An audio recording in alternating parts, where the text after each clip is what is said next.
Hi viewers, welcome to our channel. ప్రస్తుతం మనతో పాటు సీనియర్ జర్నలిస్ట్ దామ బాల సార్ వారితో మాట్లాడదాం. నమస్కారం సార్. హైడ్రా రంగనాథ్ గారి పేరు అయితే రెండు తెలుగు రాష్ట్రాల్లో కూడా మారుమోగిపోవడం మనం చూస్తూ ఉన్నాం సార్. అంటే హైడ్రా పేరుతో అక్రమంగా కట్టారు అని చెప్పేసి అన్ని బిల్డింగ్స్ ను కూల్చేస్తున్నారు. నాగార్జున గారి ఎన్కన్వెన్షన్ కూడా కూల్చేస్తారు. అయితే ఇప్పుడు చాలా మంది ఎవరి హైడ్రా రంగనాథ్ గారు, అతని బయోగ్రఫీ ఏంటని చెప్పేసి అంటే రీసెర్చ్ చేయడం మొదలు పెట్టారు. అతని గురించి ఏం చెప్తారు? మామూలుగా ఇప్పుడు మొన్న ఒక పోస్ట్ చూశాను. సినిమాలో హీరోగా అనేక విజయాలు సాధించిన నాగార్జున కూలగొట్టి, నాగార్జున బిల్డింగ్ని కూలగొట్టిన రియల్ హీరో రంగనాథ్. అంటే ఒక రకంగా దాని బిజినెస్ మ్యాన్లో మహేష్ బాబు డైలాగ్ లాగా నాగార్జునకి పోయించిన హీరో రంగనాథ్ అని పెడుతున్నారు. అంటే ఒక రకమైన రంగనాథ్ అభిమాన సంఘం తయారైంది. నిన్న కూడా మేము హైడ్రాని సపోర్ట్ చేస్తున్నాం, హైడ్రా అభిమానులు అంటూ ఊరేగింపులు కూడా తీశారు. హైడ్రా టీషర్ట్లు ఇవన్నీ కూడా స్టార్ట్ అయ్యాయి. అంటే ఒక రకంగా హైడ్రా కల్ట్ అనేది మొదలైంది. ఆ పేరు కూడా ఇంట్రెస్టింగ్గా ఉంది. హైడ్రా అనేది మామూలుగా హైడ్రా అనేది ఒక రకమైన జీవి, అది సో ఆక్టోపస్ లాగా ఉంటుంది. సో ఆ పేరు ఇక్కడ కుదిరింది కరెక్ట్గా. Hyderabad disaster response and asset monitoring and protection, ఇది పూర్తిగా హైడ్రా అంటే. సో దానివల్ల సడన్గా రంగనాథ్ ఎవరు అన్న క్యూరియాసిటీ అందరికి కలిగింది. ఎవరు ఈ అధికారి, ఇప్పటివరకు పెద్దగా పేరు వినలేదు కదా అని. నేను ఫస్ట్ రంగనాథ్ పేరు వరంగల్ ప్రీతి మెడికల్కి అప్పుడు మనం మాట్లాడుకున్నాం. రంగనాథ్ గురించి కూడా నేను చెప్పాను. అప్పుడు సిపిగా ఉన్నాడు అప్పుడు. యాక్చువల్గా ఎవరి రంగనాథ్ అన్న ఇది ఇప్పుడు క్యూరియాసిటీ వచ్చింది. మనం అంటే డీటెయిల్ కాకుండా బ్రీఫ్గా చెప్పుకుందాం. మామూలుగా రంగనాథ్ 1970 అక్టోబర్ 22న నల్గొండలో పుట్టాడు. వీళ్ళమ్మ విజయలక్ష్మి, నాన్న సుబ్బయ్య. సో తను స్కూలింగ్ అంతా హుజూర్ నగర్లో జరిగింది. ఓన్లీ 10th మాత్రం గుంటూరులో చదివాడు. దాని తర్వాత ఇంటర్ హైదరాబాద్లో చదివాడు. మళ్ళీ బీటెక్ ఓయూలో, ఉస్మానియా యూనివర్సిటీలో బీటెక్ చేశాడు. బీటెక్ చేసిన తర్వాత ఇతనికి బెంగళూరులో IDBI బ్యాంక్లో జాబ్ వచ్చింది. పోయి జాబ్లో చేరాడు. అయితే ముందు నుంచి కూడా ఇతనికి గ్రూప్ సర్వీసెస్ రాద్దామనే కోరిక ఉంది. సో గ్రూప్ 1 రాశాడు. గ్రూప్ 1 ప్రిపేర్ అయ్యాడు బాగా. అప్పట్లో ఆయనకి 13th ర్యాంక్ వచ్చింది. 13వ ర్యాంకు గ్రూప్ 1లో వచ్చింది. దాంతో అతను ముందు నుంచి కూడా పోలీస్ ఆఫీసర్ అవ్వాలనే కోరిక ఉండేదన్నమాట. సో అలాగా గ్రూప్ 1లో సెలెక్ట్ అయిన తర్వాత డిఎస్పీగా సెలెక్ట్ చేసుకున్నాడు. అంటే పోలీస్ డిపార్ట్మెంట్ గ్రూప్ 1లో డిఫరెంట్ ఉంటాయి. నీకు వచ్చే ర్యాంకులను బట్టి నువ్వు సెలెక్ట్ చేసుకోవచ్చు. అలాగే ఈయన డిఎస్పీకి సెలెక్ట్ చేసుకున్నాడు. సో 1996లో డిఎస్పీగా ఆయన మొదలయ్యాడు అనమాట. సో ఫస్ట్ డిఎస్పీగా ఉండి తర్వాత 2000 సంవత్సరంలో గ్రేహౌండ్స్లో చేరాడు. అసాల్ట్ కమాండర్ అంటారు. గ్రేహౌండ్స్లో అసాల్ట్ కమాండర్గా 2000 సంవత్సరంలో జాయిన్ అయ్యాడు. దాని తర్వాత 2003 వరకు అక్కడ పనిచేశాడు. కొత్తగూడెం, అంతకుముందు కొత్తగూడెం డిఎస్పీగా ఉన్నాడు. తర్వాత నర్సంపేట డిఎస్పీకి వెళ్ళాడు. నర్సంపేట అంటే వరంగల్ జిల్లా. ఆ తర్వాత 2004లో మార్కాపురం, ప్రకాశం జిల్లాలో ఏంటంటే మార్కాపురం ఏరియాలో కొంత నక్సలైట్ మూమెంట్ ఉండేది. దాంతో ఆయన్ని అక్కడ వేశారు. అంటే గ్రేహౌండ్స్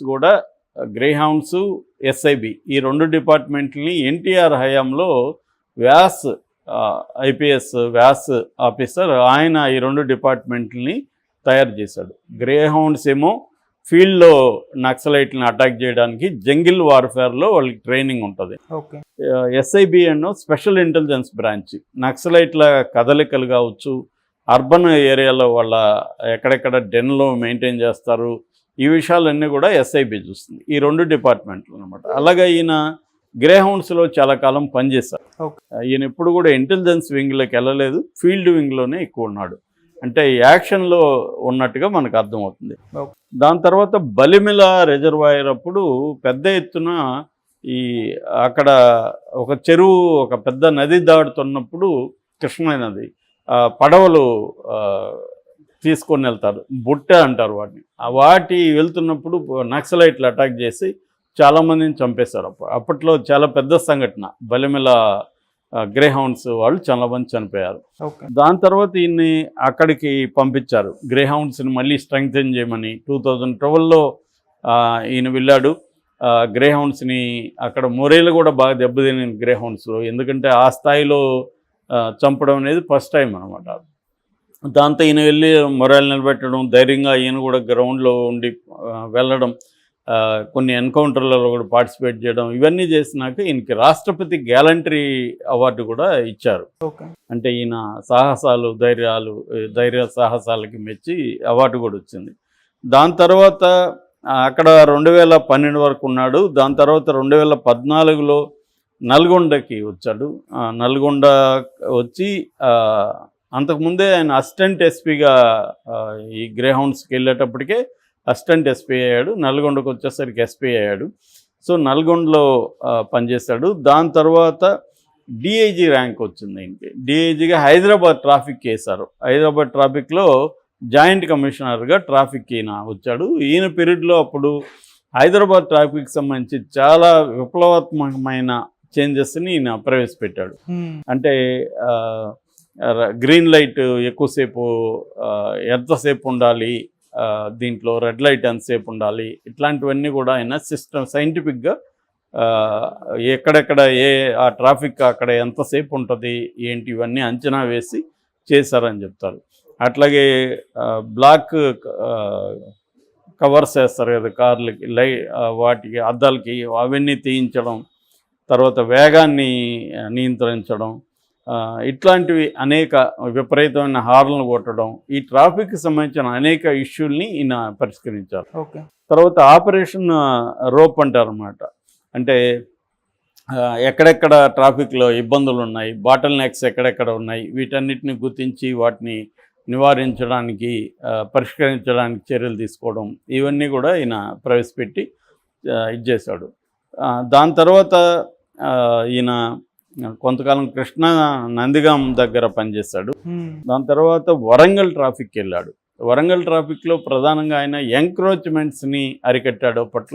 అప్పట్లో ఏ స్థాయిలో అంటే ఈయన ఫ్లెక్సీలకి పాలాభిషేకం చేశారు చాలామంది.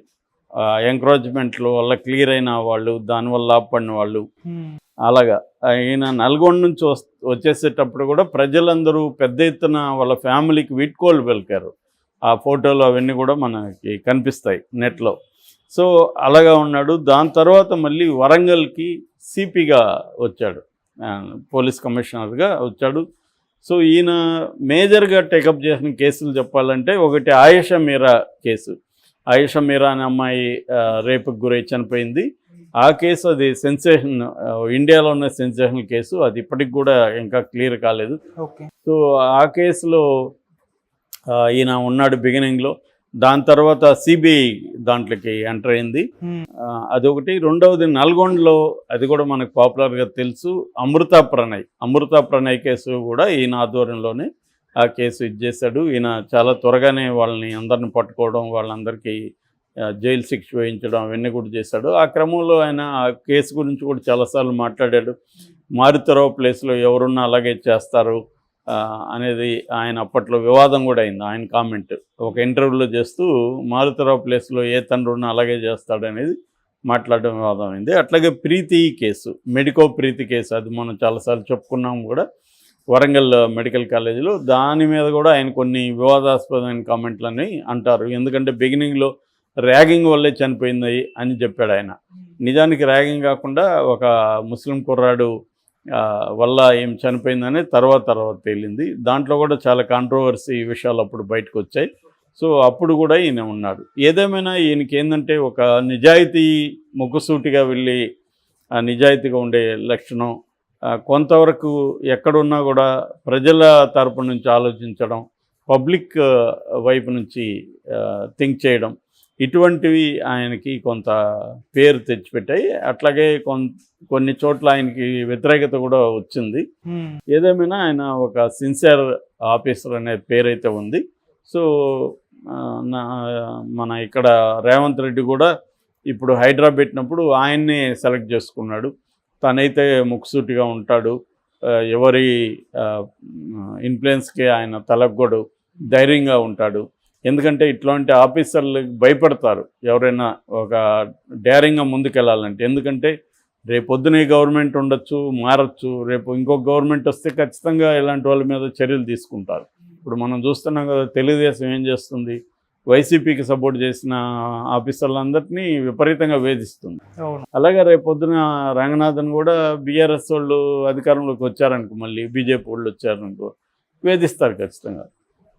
రెండోది, ఆయనకి కుటుంబం ఉంది, ఆయనకి ఒక బాబు పాప ఉన్నారు, సో ఫ్యామిలీ ఉంటుంది, ఇవన్నీ భయం ఉండే అవకాశం ఉంటుంది. కానీ రంగనాథ్కి అటువంటివి లేవు, డేరింగ్ ఇది ఉంది, అందుకని కూడా ఆయన తీసుకొచ్చారు. మామూలుగా అయితే పోలీస్ ఆఫీసర్లు ఎవరైనా కూడా ప్రభుత్వం చెప్పింది చేయాల్సిందే, ఫైనల్గా చేయలేనప్పుడు వాళ్ళు నేను కష్టం సార్ అని కూడా వాళ్ళు చెప్పేయచ్చు. కానీ ఈయన డేరింగ్ అవన్నీ ఉంది కాబట్టి ఏం చేశాడు, ఈయన కాన్సిక్వెన్సెస్కి నేను సిద్ధం అన్నట్టుగానే ఉన్నాడు. ఖచ్చితంగా ఈయన కాన్సిక్వెన్సెస్ అయితే ఫేస్ చేస్తాడు. అదే గవర్నమెంట్ వస్తే అయితే ఊరికైతే వదిలిపెట్టరు. మేబీ అడ్మైజ్ చేశాడు. ఇప్పుడైతే ఏవి రంగనాథ్ అంటే ప్రపంచ తెలుగు ప్రజలందరికీ ఆయన తెలిసిపోయాడు, చాలామందికి ఆయన హీరో అయిపోయాడు. నెక్స్ట్ ఆయన జర్నీ ఎలా ఉంటుంది అనేది చూడాలి. Okay sir, thank you so much.